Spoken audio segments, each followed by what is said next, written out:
현재 고교학점제 완전 도입이 되는 중학교 1학년 이하의 학생들은요, 몰라요.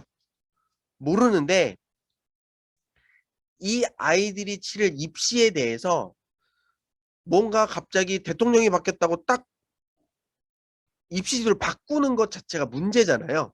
그래서 어떤 정책이 결정되기 위해서는 그 정책의 근거를 만들어줄 수 있는 뭔가 연구 결과물들을 참조해서 정책을 결정해요. 그래서 우리나라 교육 정책의 판단의 근거를 만드는 기관이 뭐 핵심적으로 2개 정도가 있는데, 하나가 한국교육개발원이고요. 또 하나가 한국교육과정평가원이에요. 그래서 작년 12월, 그러니까 2021년 12월 달에 한국교육개발원에서 고교학점제를 대비해서 공정하고 미래지향적인 대학 입학 전형을 어떻게 만들어야 되는가에 대한 연구 보고서를 발표했거든요. 그 내용에 뭐가 담겨 있냐면, 고교학점제 도입을 위한 고등학교 교육과정 개선과 대입제도 개편 방안의 어떤 내용을 여기에 수록을 했는데, 수시와 정시를 그대로 구분한다면 수시에서는 여전히 학생부가 메인 전형이 될 것이고, 수능 최저 또는 면접과 같은 전형을 복합적으로 써서 학생부만 평가하든가, 학생부와 수능 최저를 두거나, 학생부와 면접을 두거나, 아니면 3개를 다 하는 형태의 전형이 생길 수 있다. 상위권 대학으로 점점 평가 내용이 복잡해지겠죠. 정시는 당연히 수능 성적표가 있기 때문에 수능 성적표가 주 전형이 될 것이고, 보조적으로 학생부와 면접을 조합하는 전형들이 만들어질 것 같다.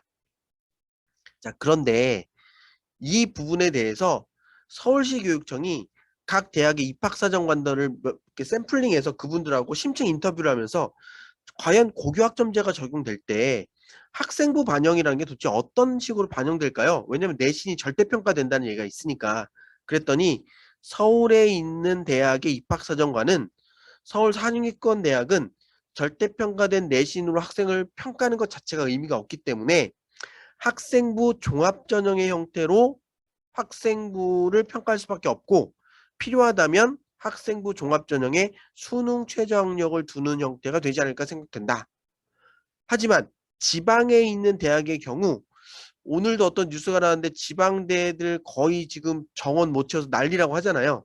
근데 거기에서 복잡한 전형을 딱 설계하는 순간 애들이 지원 안 하죠. 그러니까 지방대는 지원자 수 급감으로 인해 지원자의 부담을 최소화하는 것이 더 중요하기 때문에 학생부 교과 전형을 현재와 같이 유지할 가능성이 높고, 그래서 A, B, C, D, E 1등급에서 9등급이 아니라 절대평가된 등급을 어떤 식으로 점수를 부여해서 그 점수를 합산하는 방법으로 학생을 선발할 가능성이 높습니다. 즉 서울에 있는 상위권 대학은 학종, 나머지는 수도권 이하 지방권은 교과 전형, 이렇게 입시 전형이 만들어질 것 같다라는 발표를 하고 있는 거죠. 자, 실제로 앞서 말씀드린 한국교육개발원의 원장님께서 작년 9월 달에 문화일보와 인터뷰하시면서 고교학점제가 도입된 뒤에는 성적과 기재 내용을 종합적으로 평가하는 학생부 종합전형과 수능이 논술 형태로, 고차원적 사고력을 평가하는 논술 형태로 변화돼서 수능 성적을 평가하는 그런 전형으로 치러지지 않을까, 이렇게 생각된다는 내용을 그러니까 언론에 발표한 적이 있었어요. 그래서 이런 내용을 종합적으로 본다면 현재 고교학점제 도입이 공식적으로 완전 도입이 결정되어 있는 현재 중1 이하의 학생들은 학생부 종합전형에 대한 대비, 논술형 수능에 대한 대비, 이런 것도 좀 필요하지 않을까, 그렇게 생각이 되고요.